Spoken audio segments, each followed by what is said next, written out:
All right. Actually, hold on.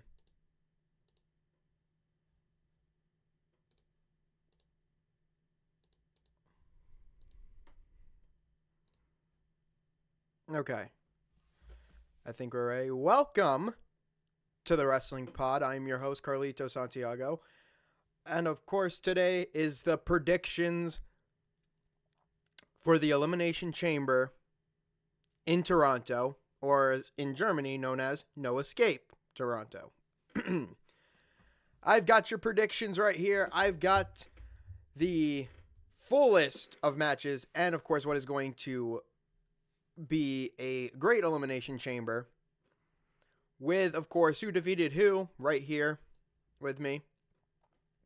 So, without further ado, let's start predicting Elimination Chamber in Toronto. But before that, please hit that subscribe button, leave a like, comment down below, and turn on those post notifications so you'll never miss a stream from us. And by us, I'm speaking on behalf of Lewis as well. So, Elimination Chamber in Toronto is the upcoming 2025 PLE wrestling event produced by WWE. This will be the 15th Elimination Chamber event and will take place, of course, on Saturday in the Rogers Center and Toronto, Ontario, Canada. The event will air on pay-per-view or will be live streamed actually on Peacock. For out-of-network market or international market, it will be streaming on Netflix. The Elimination Chamber is based as a type of multi-man elimination-based steel cage match in which championships and future opportunities at championships are at stake. So, this will also be the first Elimination Chamber event in Toronto, and the first WWE event to be held at the Rogers Center since WrestleMania 18 in 2002, when it was known as the Sky Dome, which is interesting. Also, to mention, this will be John Cena's last, of course, last Elimination Chamber, so there's that. Okay.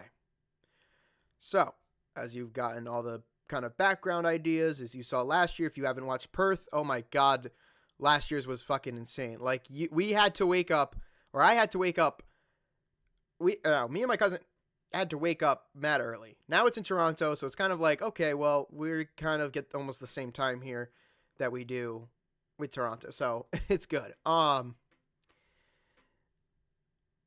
we have our matchups. So we have two Elimination Chamber matches for the women's and for the men's, and of course we have two other matches. We have an unsanctioned match between Sami Zayn and Kevin Owens, and we have a tag team match for between two teams of women. So, without further ado, the first Elimination Chamber match we will start with is the women's. Of course, the women's Elimination Chamber match most likely to kick off the pay-per-view. So, we have Liv Morgan, Bianca Belair, Alexa Bliss, Bayley, Naomi, and Roxanne Perez all duking out to face for the Women's Heavyweight Championship at WrestleMania 41, also known as Ripley. Ripley will be the champion. So if you see here on my list here, this is who they had to defeat to get in. Liv Morgan defeated Io by DQ, which, okay.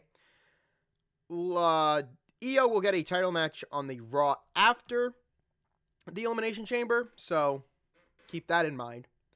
Alexa Bliss defeated Candice LeRae.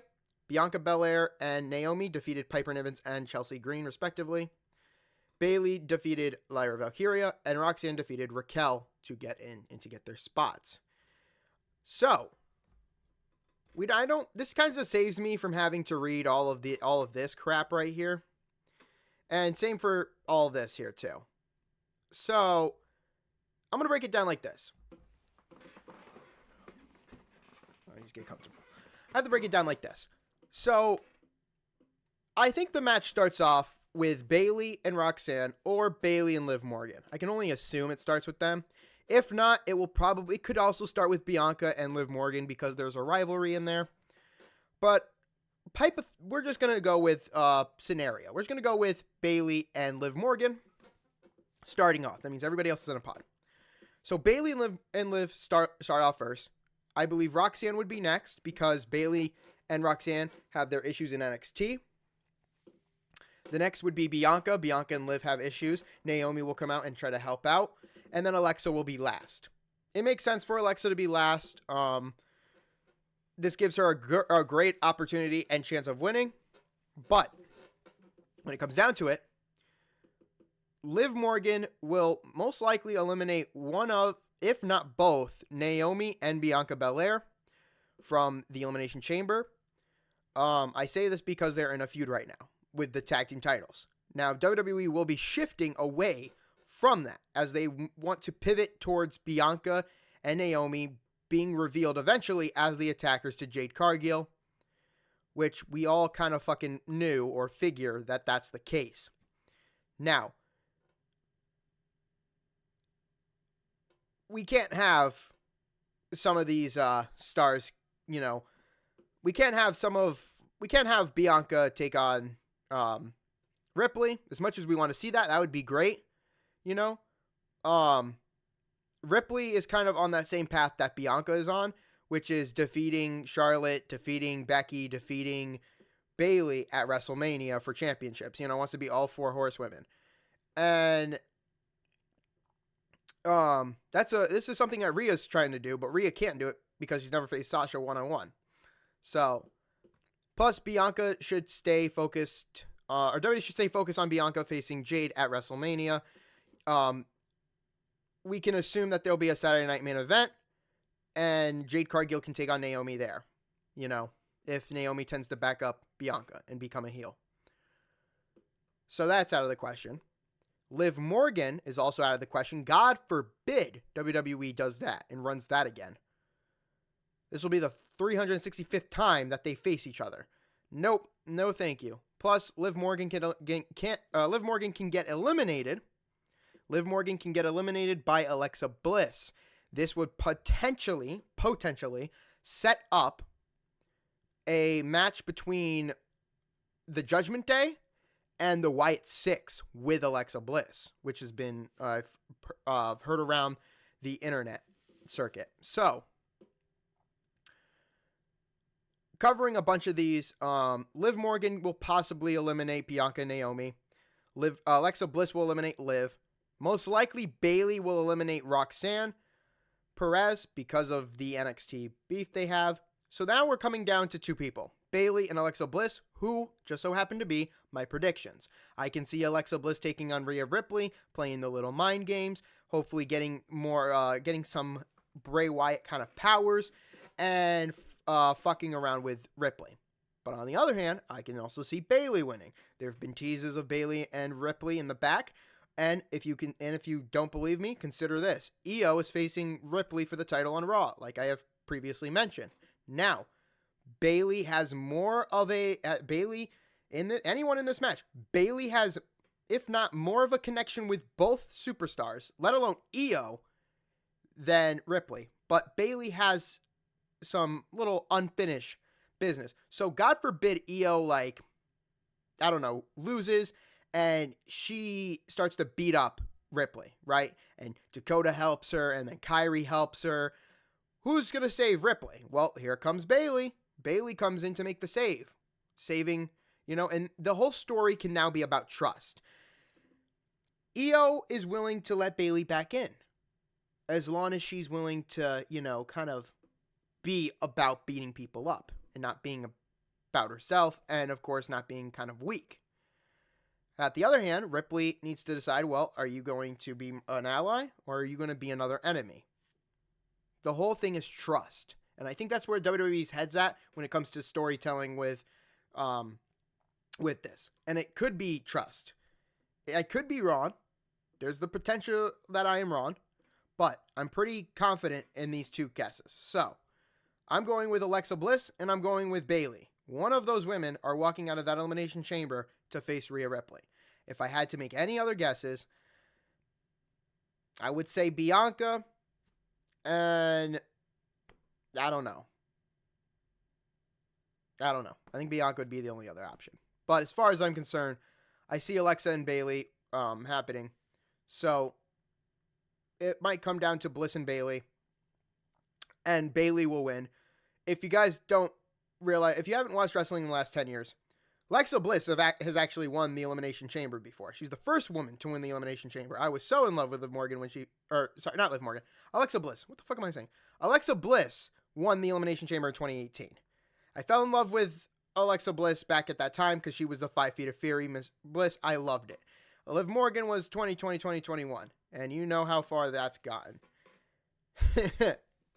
But yeah, it will be a fun match between Bayley and Rhea at WrestleMania, and I don't know, I just think that would be the case. So my top pick is Bayley, but backup is Alexa, and then I guess Bianca is the next one. Moving on is Kevin Owens and Sami Zayn unsanctioned match. Now, I just want to tell you straight up, the two biggest reasons why Kevin and Sami are even in this position are, well, the reason they're facing each other here is for 2 reasons. 1, we're in Toronto, we're in Canada. Kevin Owens, Sami Zayn are Canadian. I don't think that's the biggest thing, but why else would they be facing each other here in Toronto, in Canada? They're both from Canada. I mean, it just makes sense. Not only that, but they're best friends in real life. If you guys haven't kept up or you haven't been a wrestling fan for so long like I have. Now, the second reason this is the unsanctioned part. Why is this match unsanctioned? Well, first off, it gets into the fact that Sami Zayn is not medically cleared to wrestle. That's part of it. But the main part of it has to do with, well, we got 2 Canadians, and the Canadian crowd wants something bigger than just the Elimination Chamber being exciting. Oohs and ahs. They want weapons. They want somebody to bleed. They want somebody to bring out a fucking table and put somebody through it, or a ladder, climb up it and jump off and hit an elbow drop. They want mayhem. They want chaos. And the unsanctioned match is no rules. Anything goes. Technically, to win the match, in some cases, it's supposed to be by pinfall to submission. But in most cases, unsanctioned matches should be, and most of them are, via referee stoppage. It's how you win. So, for anybody who has not been aware or has not paid attention, let me fill you in. On the January 20th episode of Raw, Sami Zayn spoke about winning the Royal Rumble match before he was interrupted by longtime friend Kevin Owens. Owens had stated that he knew Zayn would win the Royal Rumble, or knew Zayn could win the Royal Rumble, because he would have Zayn's back the same way that Owens knew Zayn would have his at Owens' upcoming ladder match against Cody Rhodes for the Undisputed Championship.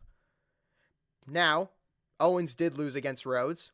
However, during the match, Sami Zayn did appear at ringside to check on Owens, but he didn't get involved. He didn't stop Cody from winning. He didn't help him. He didn't do anything. So on that following episode of Raw, to which, of course, Sami Zayn lost to Punk, as you guys can see here. CM Punk defeated Sami Zayn to win. From that episode, Kevin Owens viciously attacked Zayn, hitting him with a package pile driver, severely injuring Sami Zayn's neck, aka kayfabe, which is basically, no, he didn't actually break his neck. Ruling him out of action for an undetermined period of time. Now, in a message video posted on X or Twitter, Sami Zayn gave an update on his injury and proclaimed that when he is medically cleared to wrestle, he would be coming for Owens, who responded and claimed that Zayn's refusal to help him during the match was a betrayal. Owens also challenged Zayn to a match at the Elimination Chamber, regardless of whether or not Zayn would be medically cleared. Of course, as we knew, Zayn was not cleared by medical staff. Of course, we're now on to February 17th episode of Raw. You guys can go check out my reviews of it. Zayn accepted Owens' challenge to a match. However, Adam Pearce, general manager, refused to make the match sanctioned. The moment I heard the word sanction, we knew we were getting an unsanctioned match. And my prediction had already been called in during the, of course, review. Kevin Owens would be winning this match. Now, because Adam Pearce refused to make this match official, or, well, sanctioned, because Sami Zayn was not medically cleared, Zayn refused to leave that ring until Pearce made it official. So, therefore, Pearce told Zayn that it would be unsanctioned. So, yeah. The main prediction here is Kevin Owens winning, whether it's via referee stoppage, pinfall, submission, or even a draw. Kevin Owens is going to kill Sami Zayn. Let's just say that. Now, I don't want to use the word kill or murder or anything that's like heinous, but Kevin Owens is going to destroy Sami Zayn. Brutally destroy Sami Zayn. Sami Zayn's going to fight through. Think of this, if anybody's watched wrestling longer, think of Brock Lesnar versus Dean Ambrose, WrestleMania 32. Think of it like that. Owens is healthy, Ambrose is an insane lunatic, but everything that Lesnar throws at him, he keeps getting back up and fighting. This is the same shit here. The only difference is that Sami Zayn is not medically cleared, but he's going to compete anyway. So, the reason, and that's mainly the reason it's unsanctioned, but the main reason it's unsanctioned, the real reason it's unsanctioned, is so that they can give the Toronto crowd a great, appealing match, and respectively so. This will be a fun match. You'll get the holy shit chance. You'll probably get this is awesome.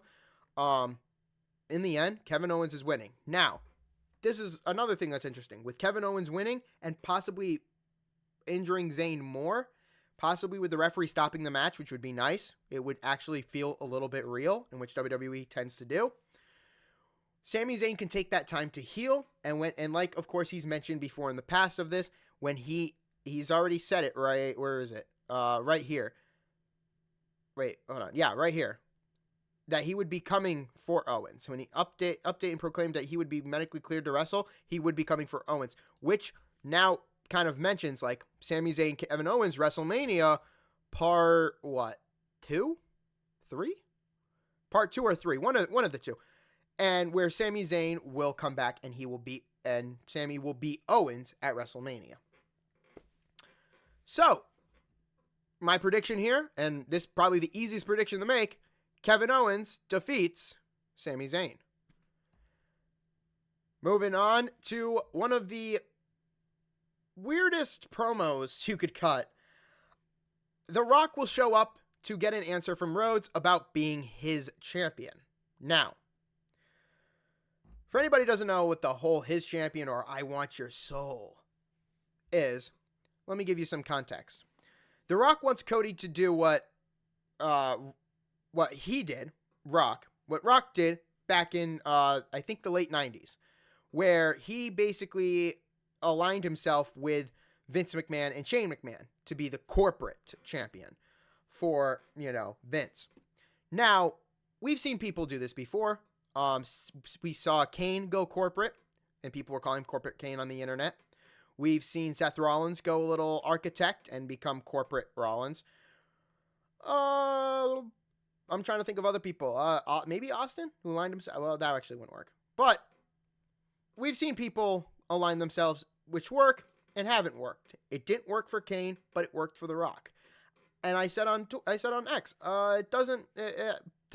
I doubt anybody else would be capable of doing it. Cody could do it, possibly, but let's be for real. Somebody like Punk, I don't believe could do it. I doubt it would work because Punk's against fucking authority. That's who Punk is. Rollins might be, but I don't know. On the February 21st episode of SmackDown, The Rock made his special appearance where he called out Cody Rhodes. The Rock stated that although they stood against each other at WrestleMania 40 the prior year, they had since become friends. Although Rock praised Rhodes for becoming a great champion and a champion of the people, he wanted Rhodes to become his first champion. So Rock claimed that he would elevate Rhodes' career even higher and could make anything possible for Rhodes. So he wants an answer at Toronto. Let me give you a sneak peek of what I think is going to happen. We have to presume that there is going to be a Saturday Night Main Event somewhere in March. Okay? So keep that in mind. There has to be a setup in March. There has to be a Saturday Night Main Event in March. Okay? Presumably. The Rock comes out. Cody will come out. Rock wants an answer. Cody says no. Cool. Rock's going to say something like, you might want to think twice about your answer. I'm going to ask you again, just so I'm, confident that you know what you're getting yourself into. Cody then asks the Toronto crowd, let's see what the Toronto crowd thinks. Hey, Toronto, you think I should be his champion? And they're going to say, fuck no. They're going to say, hell no. And Rhodes is going to stand his ground and say, no. They look each other in the eyes intensely. Before Rock is about to say something, Solo, Jacob, and Tama come out. The Bloodline. They come out. Solo has a microphone. He's like, whoa, wait a minute. Hold on. No. Rhodes, you don't know what you're talking about, man. Rhodes, you are making the dumbest decision ever. Now, Solo will start walking down to the ring. They'll get in the ring, and Solo will bash Cody, right? I think Solo will bash Cody and be like, you are making the dumbest decision. Because if you want me to be your champion, then what are we waiting for? Let's get a title match right here, right now. And Solo is the type of person to step up and be that, person. Like before, of course, we know he stood up, he stepped up, and he became the tribal chief. Right? When Roman was gone. He just kind of took it, though, But here, Rock's going to say, you've had your chance. You lost to him not once. I don't think a third time, but you've lost to him multiple times for that championship. You've lost. You're a loser. So, Rock then looks over to Jacob. Jacob will face Cody for that title at Saturday Night Main Event, which will possibly also intensify as Solo will become jealous that Jacob is being seen more than Solo.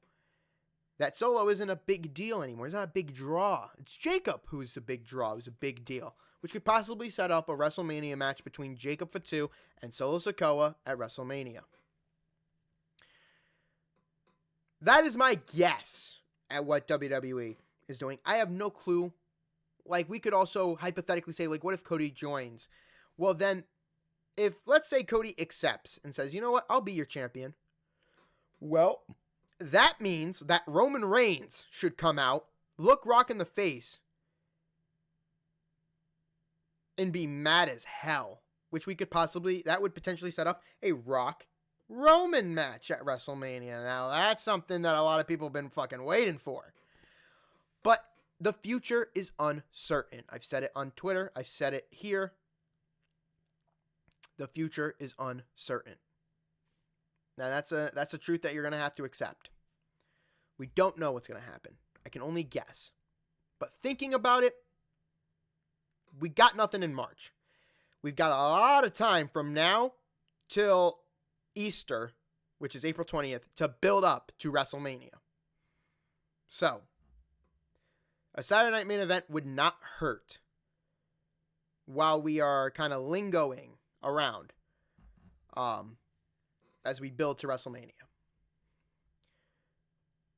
The next match is Tiffany Stratton teaming up with, of course, Canada's own Trish Stratus to take on Nia Jax and Candice LeRae. I honestly don't care about this match. For anybody who knows what a popcorn match is or a bathroom break match, this is what it is. Oh, God.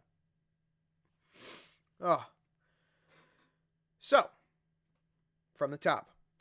In June of 2024, we know that Stratton and Jax formed an alliance. During this time, Stratton won the Money in the Bank briefcase at the namesake event in July, while Jax won the title at SummerSlam in August. In October, Jax formed an alliance with Candice LeRae. After months of teasing, Stratton finally turned on Jax in the January 3rd episode of SmackDown to win the Women's Championship.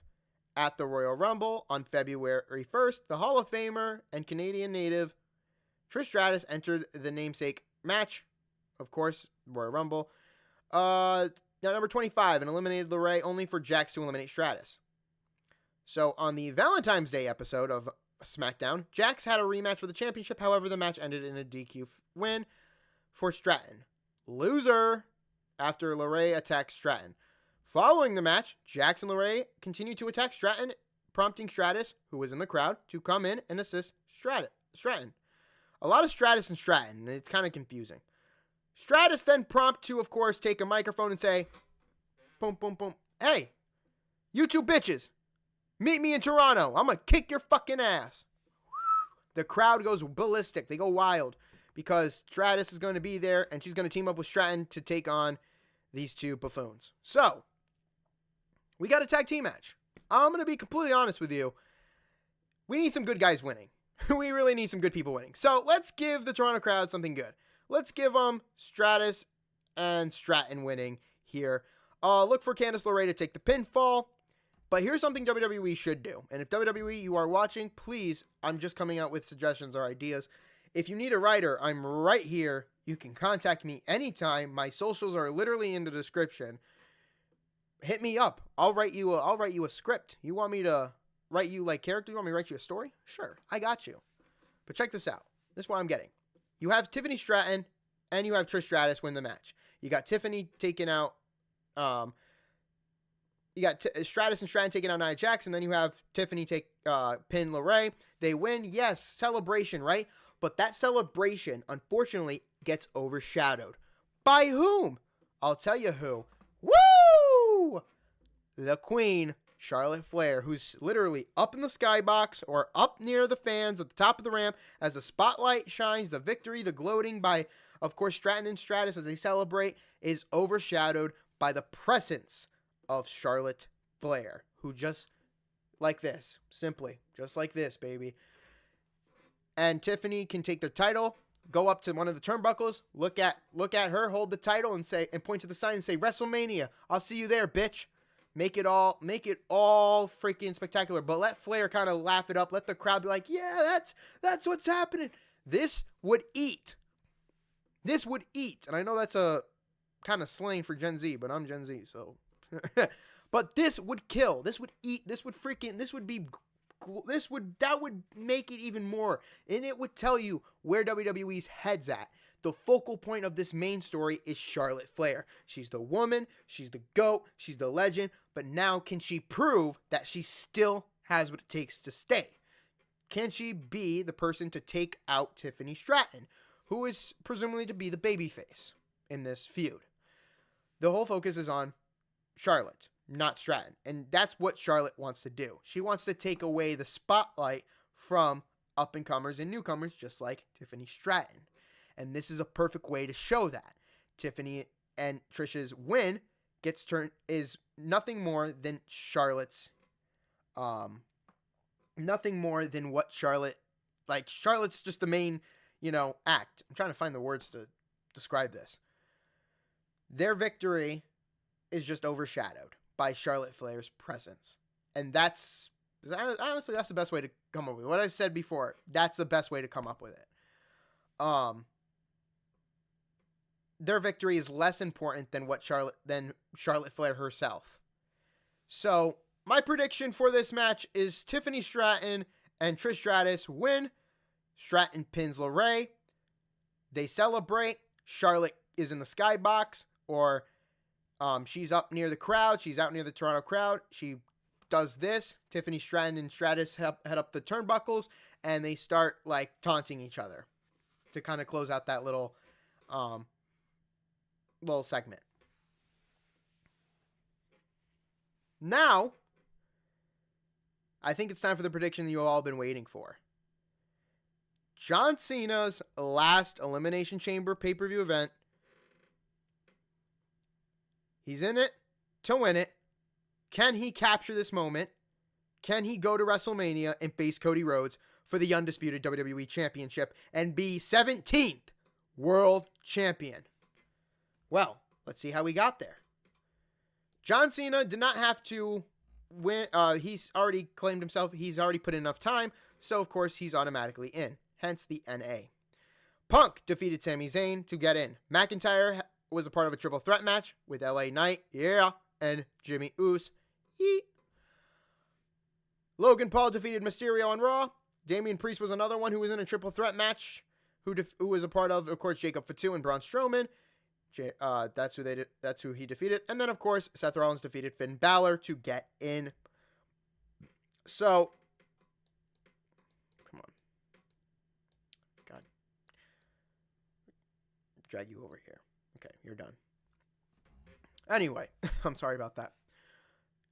John Cena and CM Punk are, John Cena and CM Punk are the two, oldest that have been around. And they've been in these matches before. McIntyre has. This is Logan Paul's second. I believe this is Rollins' oh God. No. Fifth? Somewhere around there. And then I think this is Damian Priest's second as well. I think this is Damian Priest's second. Yeah, this got to be Damian Priest's second. Elimination Chamber. So all of them have been in the chamber before. I'm going to say Punk and Rollins start this match off. It makes sense to do it this way. They have a rough history. They have a big rivalry. It makes kind of some sense to start them off. Plus, Punk's nickname, Second City Saint. And of course, Monday Night Rollins, number one guy. So, we start off with Punk and Rollins. The next person to come into the match from the pod is Drew McIntyre. Why? Because all three of them hate each other. And this gives WWE a chance to give us a good triple threat match, little good triple threat match build for them. Get to see them all duke it out because they all hate each other. Next person to come out is Damian Priest. This is so that we get the two tall men in the match and we can kind of get a sneak preview of what we're going to get at WrestleMania. By this point, John Cena will be the next one out. And by this point, the Elimination Chamber will start to have eliminations. The first one being Damian Priest gets eliminated by Drew McIntyre. Now, why is that the case? Well, let me give you a background on this. Drew McIntyre, if you remember at the Royal Rumble, Drew McIntyre was eliminated by Damian Priest, whose elimination should have been bigger than expected. But because LA Knight and Logan Paul had to stand there in front of the camera to get some get their shots in, it took away from that. So now we're going to make it seem important here, as where Damian Priest's elimination is going to feel important. And then Drew McIntyre is going to get eliminated by CM Punk. But Logan Paul will already be in the match because he will be the sixth and last man to be in the match. So, Punk or Rollins will actually eliminate Drew. Drew will eliminate Priest. So Priest is already eliminated first by Drew, and Rollins or Punk will eliminate Drew. So now we can set up Drew and Damian Priest for WrestleMania.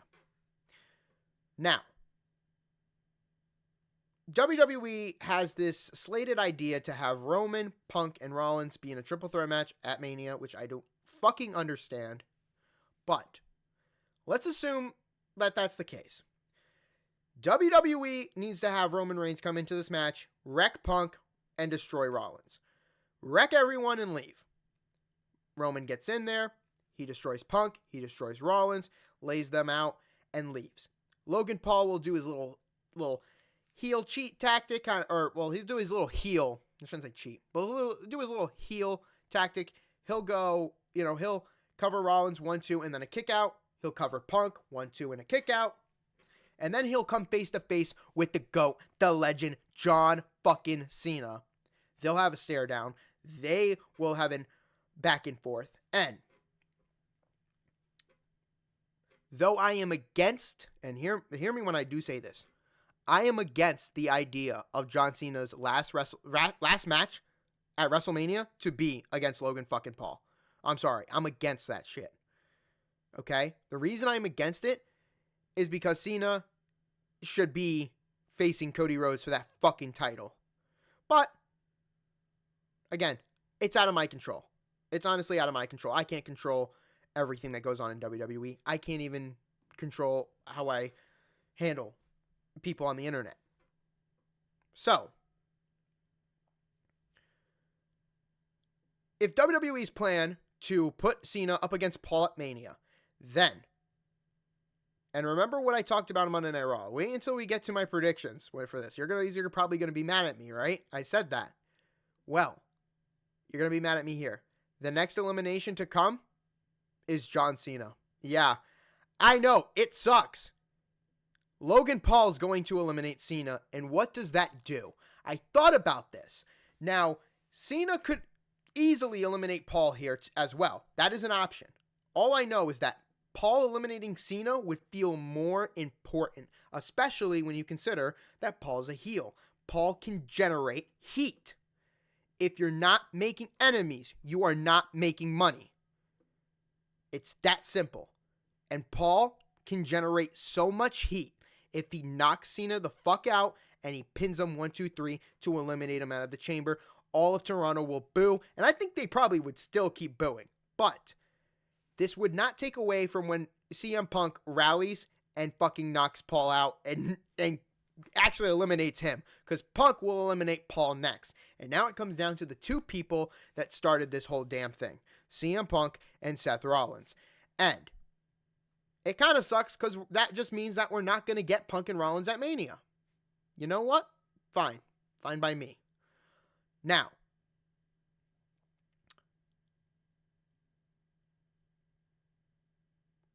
either one of these is honestly the best option. Punk or Rollins facing Cody works. Cena even facing Cody works. But at the end of the day, the Second City Saint has to main event a WrestleMania that he's been promised and never gotten by Vince on not once, but 2 separate occasions. He has been promised WrestleMania main event, and now Punk is finally have a chance to win this, and I think he's going to in Toronto, and he's going to go to Las Vegas, and he's going to face Cody Rhodes for that title. So, my prediction for this men's Elimination Chamber, number 1, Punk, number 2, Rollins, number 3, Cena.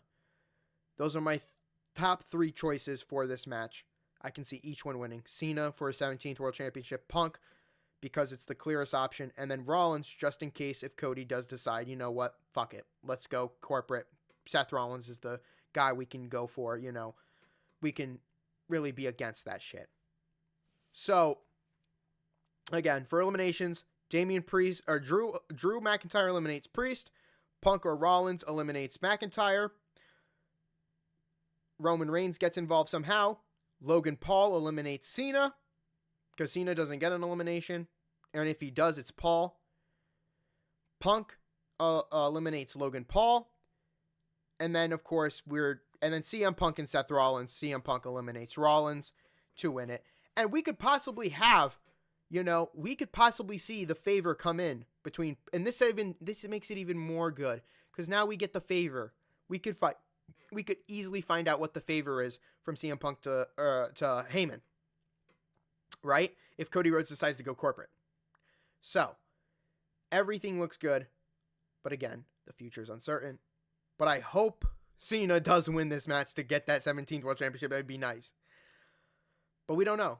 Triple H has thought of this very well, very tactical, and yeah, I just know that logic needs to be put forth, and I will come on here and I will come in kicking and screaming, and you can carry me out kicking and screaming, because what I find bullshit is when there's no logic, when there's no sense, and you insult the intelligence of wrestling, the wrestling audience. So I use every ounce of logic behind my decisions, and the keys work too. If we're going based off of the promos, who's really got momentum? All of them have got momentum. The in-ring work, honestly, I can't wait to see it. It's just a go out there and have fun match for Cena. So, I can't wait for the Elimination Chamber. I'm going to probably get drunk as hell because I don't want to be watching this shit sober. I'll probably start drinking beer once Kevin Owens Sami Zayn comes on. Or the Women's Elimination Chamber. Who knows? All I do know is that the future's uncertain. And I hope I hope what I said for the Rock and Cody segment is what I think it is. But, yeah. So, guys, remember, Saturday, 1 o'clock, that will be the SmackDown summary.